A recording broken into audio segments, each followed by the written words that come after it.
Hey, everybody. It's your boy here. Lately, some Christians have tried to frame my embrace of chaos magic as me taking a step towards Christ. And I just want to say, for the record, thanks, but no thanks. I find Christ to be a compelling philosophical figure, particularly the stuff he laid out in the Beatitudes, but I have really no desire to follow him. When someone claims to be their own God, I find tremendous value in that. I think that's beautiful. But when someone claims to be my God, I get instantly, and I think reasonably, wary. Christ is no exception.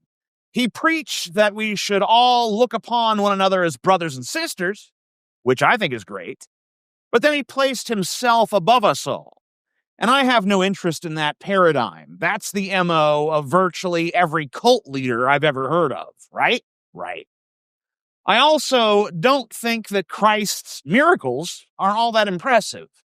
Now, let me clarify. They're impressive for a human being, but for a god, they seem rather meager. I mean, he turned water into wine, and I think, Penn and or Teller could probably pull that one off. He walked on water. I mean, so did Chris Angel. I don't feel like worshiping him, do you? He healed the sick. Okay, well, faith healers of today claim the same results, and plenty of people believe it, even though their actual track records collapse under the tiniest little shred of scrutiny. All of the miracles ascribed to Christ are rather paltry things compared to the powers associated with God. I mean, it's quite the downgrade. According to the Bible, God created the universe. God flooded the earth. God leveled cities. Christ fed 5,000 people with 5 loaves of bread and 2 fish. Now, that might make him one hell of a caterer, but not much of a god, in my estimate. This is one of the reasons why I think there probably was some sort of historical Jesus that was the basis of the one in the Bible. Because if they were just going to make all this stuff up, they'd have put some bigger feats on this guy, you know what I mean? But they had to keep it in the realm of semi-believable.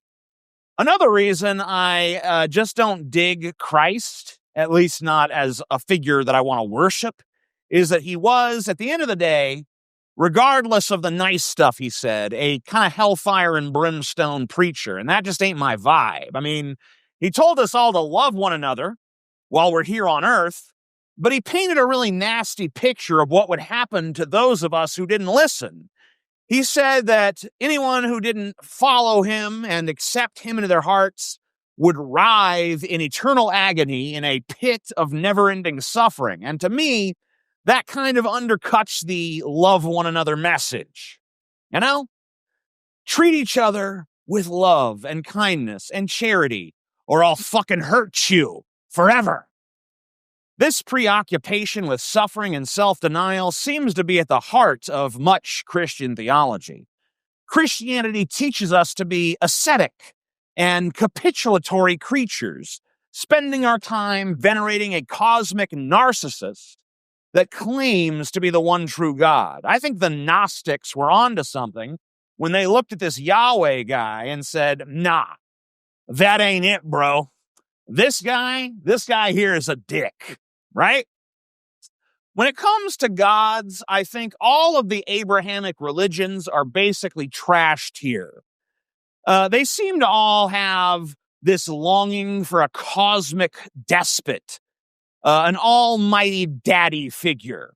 I prefer the old gods, personally. Gods that had a little humanity in them. Gods that reflected us.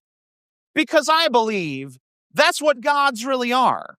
They're aspects of human psychology. Maybe they reflect something deeper or something beyond human in some mystical sense, but they themselves are constructs of our egos. That's why they all look human. Even the Egyptian gods who had those crazy animal heads, they still had human bodies. I think if we were all rabbits, our gods would probably look like rabbits. If we were all termites, our gods would probably look like termites. I think the aspect of humanity that Yahweh represents is a somewhat loathsome aspect. A big daddy in the sky, charged with punitive judgment and moral simplicity. He's really just God for dummies, in my opinion. And even a lot of the people that reject his existence or dominion still live in his universe of black and white. I think the human mind loves this notion of I am good and they are evil, whoever they is. It doesn't really matter much who the they is in this equation. It just matters that you get to feel morally superior to them. And it changes based on the needs of the moment, but humans have always liked this idea because it's easy.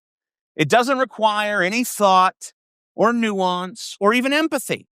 And so it makes sense that we gave up these vast pantheons of richly layered gods for basically one big stupid one.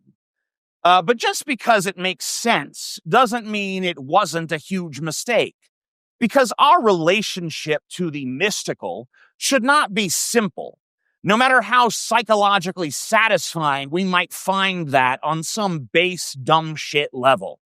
I believe that human beings should be sort of in awe of the cosmos, whether they do that through art or spirituality or science or some combination or something else entirely.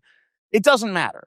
But when I look at Christianity, and when I look at what Christianity does to people, I don't see people who are enthralled by the grandeur of the cosmos.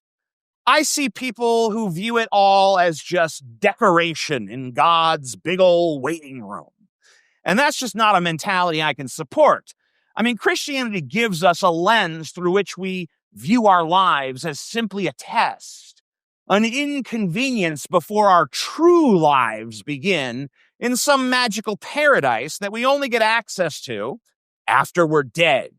And I think that's a shame. I think countless millions of human beings have wasted their time here on earth because they've been sold a bad bill of goods that says that their pleasures await them, not here, but somewhere beyond the grave.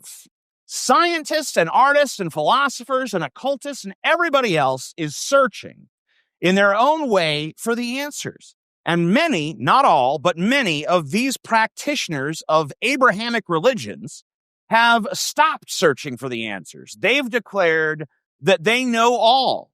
They've declared that their guy is truth incarnate, and now they're spending their days in pitiful, groveling submission. To me, that's a waste of your life, and that's a waste of your intellect and your artistry and your emotion and everything that makes you a human being. That is a waste of spirituality itself. Christianity satisfies on one level and one level only. It provides easy answers to difficult questions. It gives its proponents a reason to feel smug, but that smugness is rooted in utter garbage. So no, I will not be joining the ranks of Christianity today or tomorrow or anytime. There are some interesting stories in the Bible. There are some interesting lessons that it can teach, just like all mythology can teach interesting lessons.